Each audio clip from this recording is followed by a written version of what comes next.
What is up, everyone? It's Quinn here, and in today's video I'm going to be wrapping up my last set of Dynasty rankings. So over the last 2 days I've gone through my top 24 running backs and then my top 24 wide receivers. Today we're going to be knocking out the quarterbacks and the tight ends in the same video. So we're going to be doing top 24 quarterbacks and then I believe the top 15 tight ends, splitting these players up into tiers, not going crazy in depth on every single player, just talking about the general tiers, some general comments on each individual guy.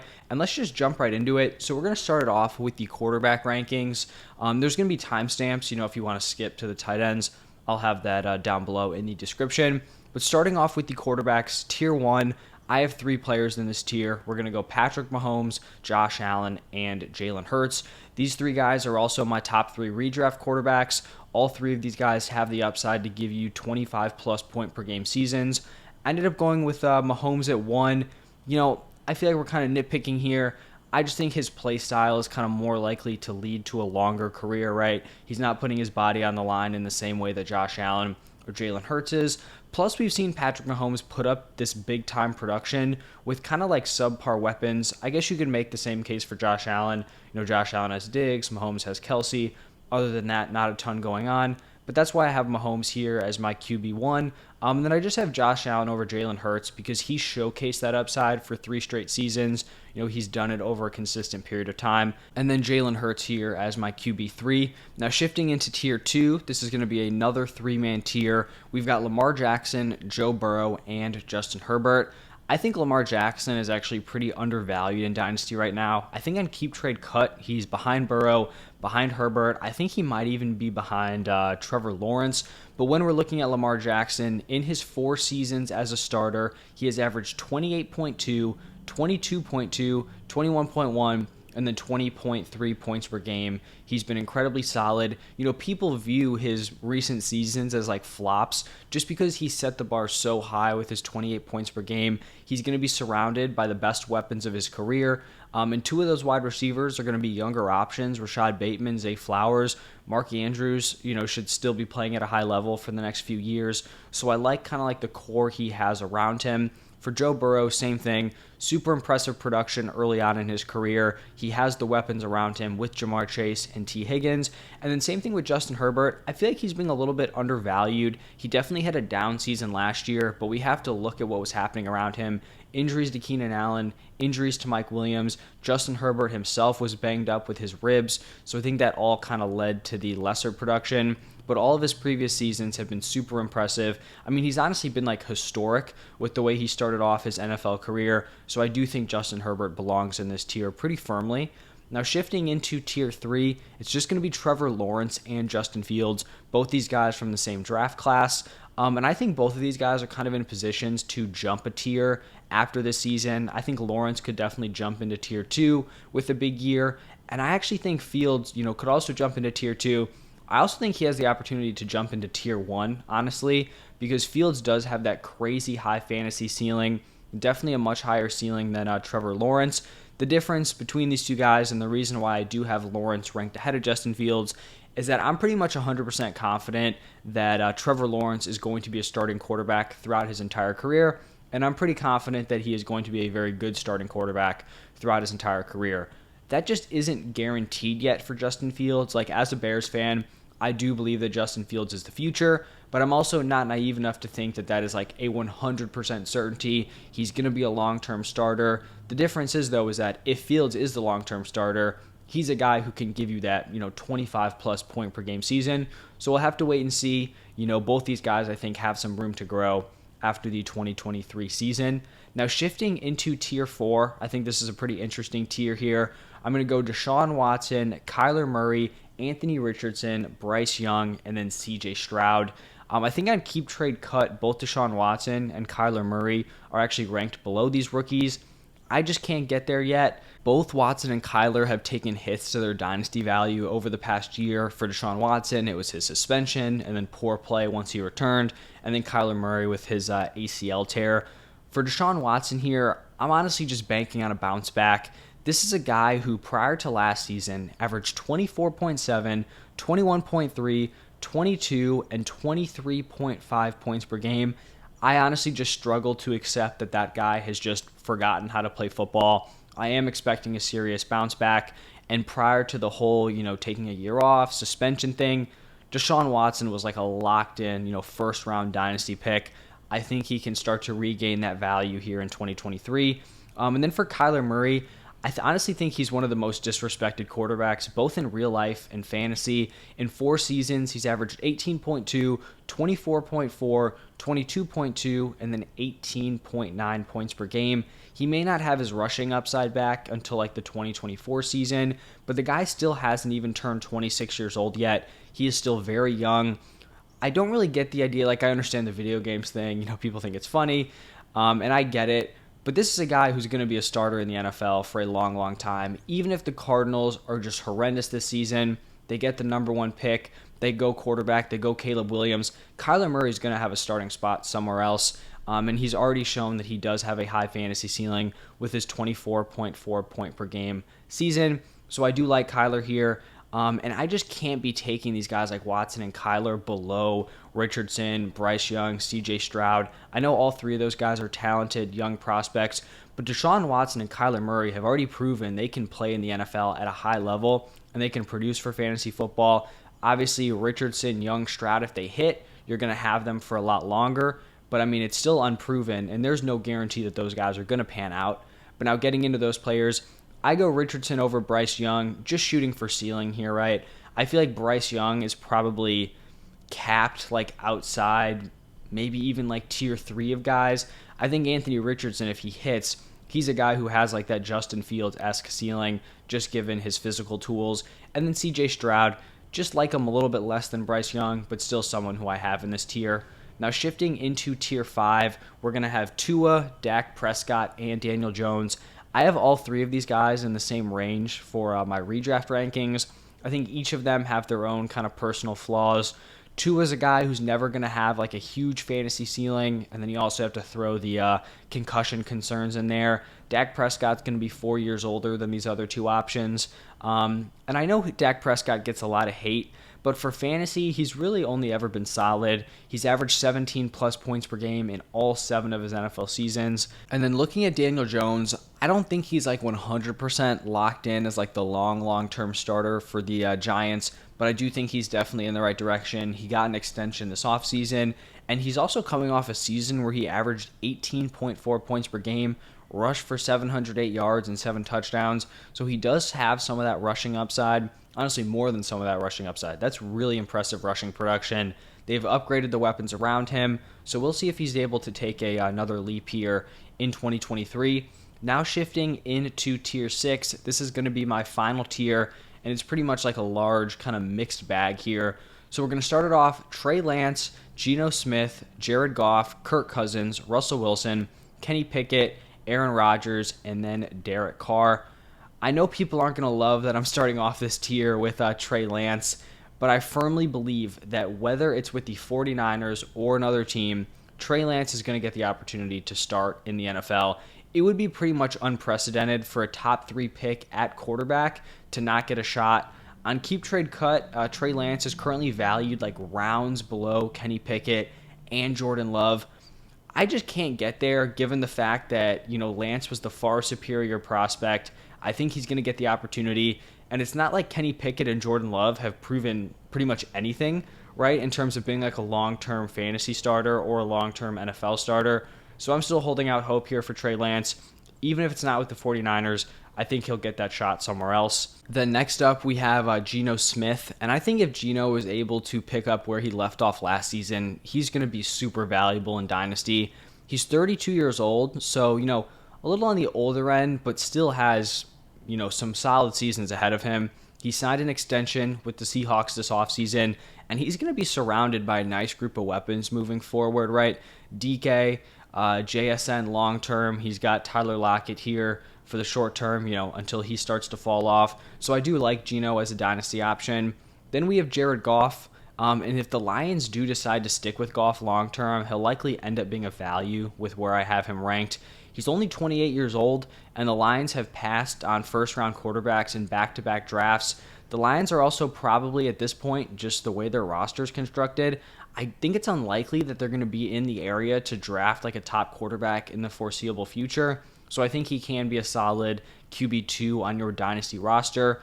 We've got another veteran quarterback with Kirk Cousins. He will be turning 35 soon, but I still think he's a guy who can give you strong fantasy seasons. He's been the quarterback 11 or 12 in points per game over the past 3 years. I don't believe he's guaranteed to be the Vikings quarterback past this season, but I think that if he continues this level of play, even if it's not with the Vikings, he'll find another spot somewhere else in the NFL. Then we have Russell Wilson, and to be totally honest, like Russ is one of the toughest guys to rank for fantasy. A year ago, like today, he was the Dynasty quarterback 9, according to Keep Trade Cut. After his abysmal 2022 season, his value has just completely plummeted. I think it's possible he bounces back to his like pre-2022 self. I also think it's possible that he's kind of cooked. So a tough player here because like it's possible that he's just pretty much worthless after this season for Dynasty, but it's also possible that he experiences a bounce back and now you're viewing him as like a high-end weekly QB2 or like a fringe QB1, and then he would end up paying off here. So I think some room to grow and some room to fall off. And then we've got Kenny Pickett, and this is probably going to be pretty low for Pickett compared to where others have him. And I think if you're like a rebuilding roster, I would definitely take Kenny Pickett over guys like Kirk Cousins or Russell Wilson. But I'm just not going to be as high as consensus here. His rookie season really wasn't all that impressive. Like, I understand the situation wasn't ideal, so you can kind of excuse it, but I don't know if it's like we were watching him and we're like, oh my gosh, this is going to be the quarterback one for the Steelers for a long, long time. Like, I don't think we're there yet. He was the 20th overall pick in a super weak quarterback draft. He was an older prospect, so it's not like he's some sort of like developmental guy. He's 25 years old, the same age as Kyler Murray and Justin Herbert. He's older than a guy like Jalen Hurts, who just put up a high-end QB1 season. And all those other players that I just mentioned have played at least 3 seasons in the NFL. I just don't view his starting spot as super stable. That's why I prefer to take a guy like Kirk Cousins, who I know can give me winning production right now, compared to a guy like Kenny Pickett, where I just don't know if he's ever going to get there as a player. Then we've got Aaron Rodgers, and Rodgers is another guy I kind of have a tough time ranking, just because it's very possible he ends up being a one-year rental. Like, he may play 2-3 more seasons, but it seemed like he strongly contemplated retirement over the offseason. So how do I rank someone like that? I also think I'm a little bit lower on him in terms of redraft. Like, I view him as like a higher end QB2, but I feel like he's in the same range as like Geno, Kirk, Daniel Jones, Tua, Dak, like all of those guys. When I'm looking at those other guys, I feel like they have many more seasons left in the NFL. With Rodgers, I just don't know, so I feel like he kind of has to be firmly below those guys. But we'll see. Like, if he plays 3 more seasons, he plays at the level he did in those MVP years, then he'll probably, end up being too low where I have him right now. And then to wrap up these rankings, going to be wrapping it up with Derek Carr. Derek Carr is not going to be someone who's going out there giving you league-winning production, but I think as like a fringe QB2, he's serviceable. Maybe you have a really strong QB1, or he's like the QB3 on your team. He's finished as a quarterback 2 in points per game in 7 of his 9 seasons. 32 years old, so not super young, but not about to be cooked. And he gets a fresh contract with the Saints, so someone who I think, fringe quarterback 2, you don't love it, but someone who slots in here as my QB24. Some honorable mentions to Jordan Love, Mac Jones, or Brock Purdy. I think those guys could have filtered in, at the quarterback 24 spot. Really just comes down to whether or not you need winning production or you want to take a swing on some of these like riskier, younger options who may not be long-term options, but maybe they are, and then you get like some long-term production out of them. Now we are going to shift over to the tight end position, so top 15 tight ends, and we're going to start it off with tier 1. My tier 1 is going to be Kyle Pitts and Mark Andrews. I am not giving up on Kyle Pitts. I'm not backtracking on Kyle Pitts. I firmly believe that within the next few seasons, Kyle Pitts is going to be like the clear-cut fantasy tight end 1 in redraft. Like, I think he's going to be drafted top 2 rounds. I think he is going to be that guy. The dude hasn't even turned 23 years old yet. He has a lot of time to get it together. And then for Mark Andrews, I think he's a guy who can give you an elite ceiling at the tight end position. 27 years old, which means he has potentially 4 to 5 more seasons around his current production, which would obviously be super valuable. Then in tier 2, it's going to be a one-man tier. It's Travis Kelce. He's a clear win now piece. I could understand the argument that he should be in tier 1. He's been a top 2 tight end in points per game for the last 7 seasons, and he'll probably be the tight end 1 again here in 2023. The reason why I can't put him in tier 1 is that he's going to be turning 34 years old in October. His career has been fantastic. His production has been amazing. I just can't imagine this level of play is going to go on much longer. Like, maybe it's this season and next season, but like, are we expecting 36-year-old Travis Kelce to be giving you high-end tight end 1 production? I'm just not expecting that, but Travis Kelce's a freak, so who knows. Then in tier 3, this is going to be another one-man tier. This is just going to be TJ Hockenson. I think Hockenson is in an interesting spot where he's at this like in-between age compared to most of the other fantasy-relevant tight ends. You've got some of the younger options coming up. You've got some of the veterans like a Mark Andrews, like a Travis Kelce. But Hockenson is sitting there at 26 years old. I think he could be a higher-end tight end 1 moving forward, but I don't know if he has that elite, crazy ceiling where he's giving you 16-plus points per game. I don't know if that's in the range of outcomes, but I still think he belongs here, kind of in a tier by himself in tier 3.